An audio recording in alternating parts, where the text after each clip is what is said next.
Untuk mengenai pembayaran biaya pendaftaran, 871 orang yang telah membayar biaya registrasi dapat kita bagi menjadi dua kelompok, yaitu 851 orang yang telah mengisi biodata dan 20 orang yang belum mengisi biodata.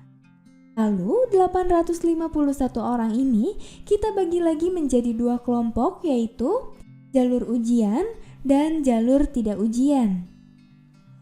Berikutnya, kita akan mempersiapkan soal untuk ujian dengan cara pilih menu PMB, kemudian Computer Based Test atau CBT PMB. Sebelum membuat soal untuk ujian online, kita harus terlebih dahulu membuat bidang soal dan subbidang soal. Misalnya, jika kita menambahkan potensi akademik pada bidang soal, maka subbidang soalnya adalah matematika, bahasa Indonesia, atau bahasa Inggris. Kita buat terlebih dahulu bidang soal dengan cara pilih submenu bidang soal, lalu masukkan ID soal, misalnya 01, dan nama bidang soal, misalnya tes potensi akademik. Jika sudah selesai, klik tombol tambah, maka data tersebut akan muncul pada kolom ini. Berikutnya, subbidang soal. Untuk menambahkannya, pilih submenu subbidang soal. Misalnya, kita akan menambahkan dua subbidang soal dari bidang soal yang telah kita tambahkan tadi. Di sini ada beberapa kolom yang perlu kita isi. Misalnya, untuk bidang soal seperti yang telah kita buat tadi adalah pengetahuan umum. Lalu, untuk ID subbidang soal, misalnya kita isi A1. Dan untuk nama bidang soal, misalnya kita isi matematika. Jika sudah selesai diisi, klik tombol tambah. Maka data yang telah kita tambahkan tadi akan muncul pada kolom ini. Untuk menambahkan subbidang soal lainnya, kita dapat kembali mengisikan bidang soal dan ID subbidang soal. Kita pilih kembali pengetahuan umum, lalu ID subbidang soal A2, dan nama bidang misalnya bahasa Indonesia. Jika sudah, klik tombol tambah. Berikutnya, entry bank soal. Untuk menambahkannya, pilih submenu entry bank soal. Di sini ada beberapa kolom yang perlu diisi. Yang pertama, bidang soal dan subbidang soal. Misalnya, untuk bidang soal kita pilih pengetahuan umum dan untuk subbidang soal kita pilih matematika. Selanjutnya, tentukan jenis soal apa yang akan kita buat. Ada beberapa pilihan seperti pilihan ganda, benar atau salah, dan informasi. Misalnya, kita pilih pilihan ganda. Selanjutnya, kita masukkan pertanyaan yang akan kita buat. Untuk pertanyaan, kita dapat menyisipkan gambar dengan cara pilih file pada kolom ini. Selanjutnya, kita tentukan jawaban. Ada A, B, C, D, E, dan F.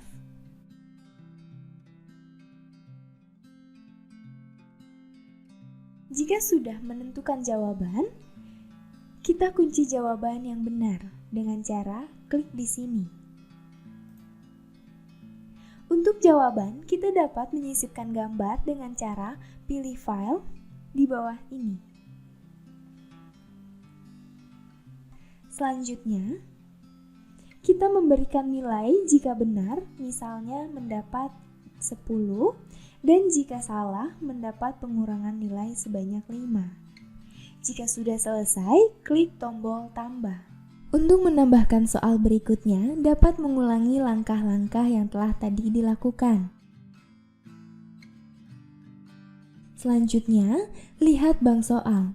Untuk melakukannya, pilih submenu lihat bank soal. Di sini, kita harus memilih bidang soal dan jenis soal. Misalnya, untuk bidang soal kita pilih pengetahuan umum dan jenis soal pilihan ganda. Selanjutnya, klik tampilkan. Maka di sini akan muncul beberapa soal yang telah kita buat. Untuk soal yang telah kita buat, dapat kita edit dengan cara klik tombol update. Jika sudah selesai diedit, maka kita klik tombol update.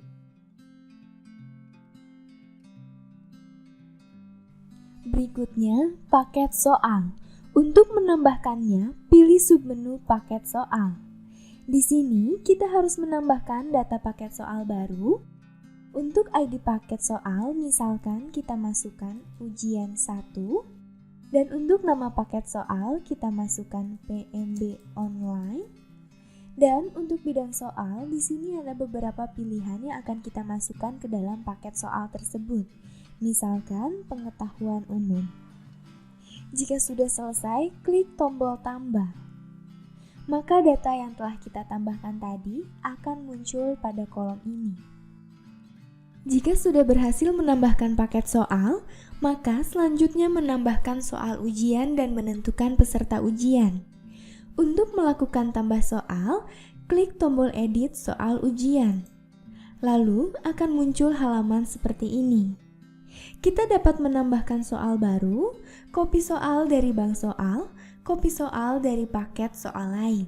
Misalnya, kita pilih kopi soal dari bank soal. Di sini, kita harus memilih bidang soal, misalkan kita memilih pengetahuan umum dan jenis soal pilihan ganda. Jika sudah selesai, klik tampilkan, maka akan muncul soal yang telah kita buat. Untuk memilihnya, kita dapat centang kolom ini, lalu klik tombol tambah.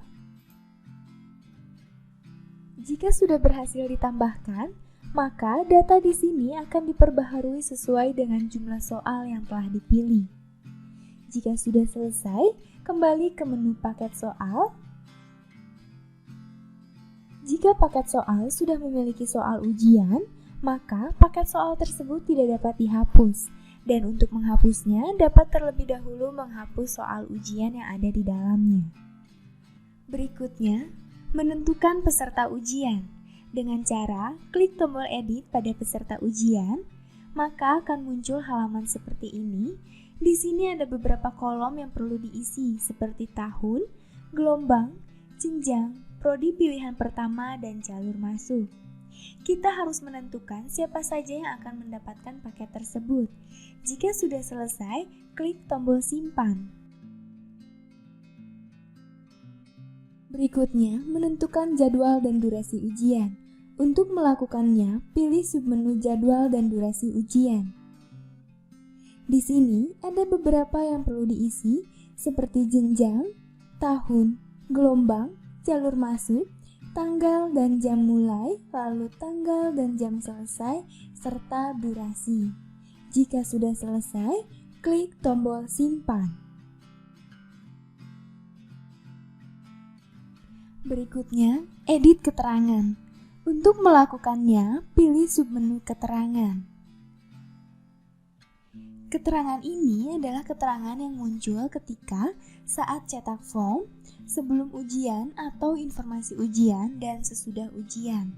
Untuk isi keterangannya dapat disesuaikan dengan kampus masing-masing. Jika sudah selesai, klik tombol simpan.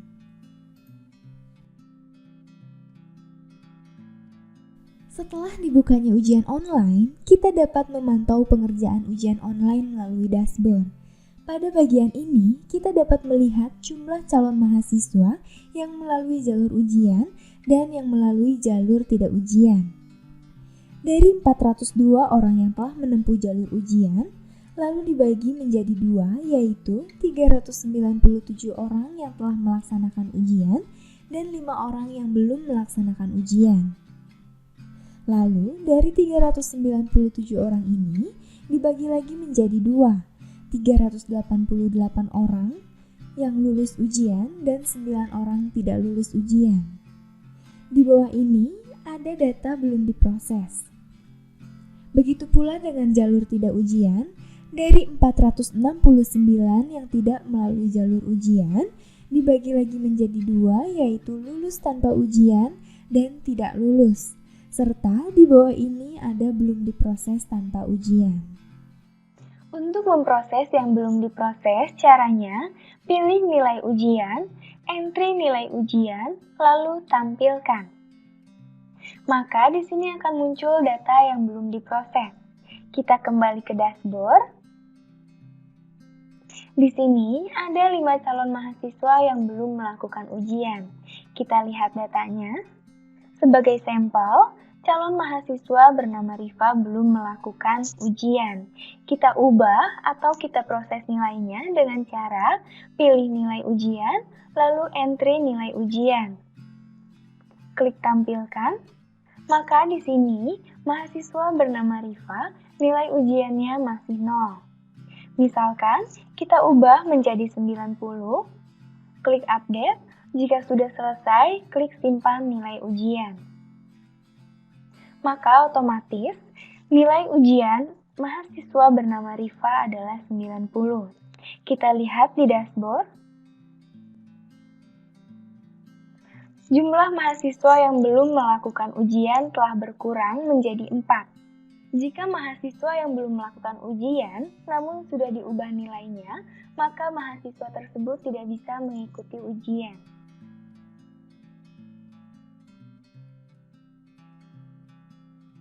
Berikutnya, proses kelulusan. Untuk melakukannya, pilih menu proses kelulusan, lalu submenu jalur seleksi ujian. Klik tampilkan. Maka di sini akan muncul data calon mahasiswa yang melalui jalur seleksi ujian yang akan kita proses kelulusannya. Pada kolom ini, kita dapat melihat rekomendasi lulus pada pilihan berapa calon mahasiswa tersebut. Untuk mengubahnya, kita dapat mengubahnya pada kolom ini. Misalkan, untuk calon mahasiswa bernama Muhammad Dawan akan kita ubah menjadi lulus pada pilihan kedua. Jika sudah selesai, klik simpan status kelulusan.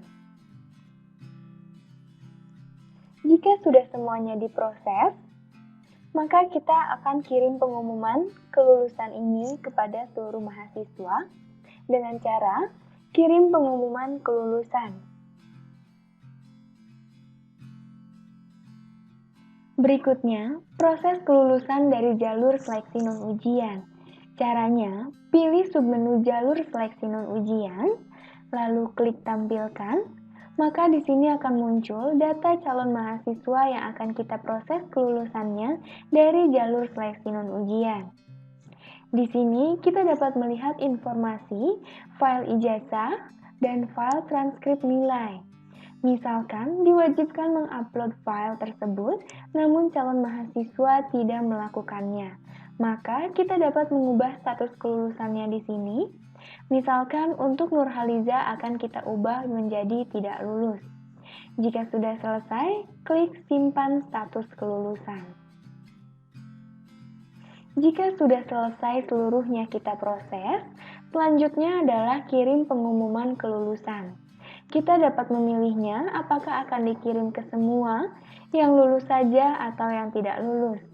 Misalkan kita akan kirim ke semua, lalu klik pengumuman kelulusan. Selanjutnya kita lihat di dashboard. Jika jumlah angka jalur ujian dan jalur tidak ujian sudah sesuai dengan yang telah kita proses, maka tandanya proses kita sudah selesai.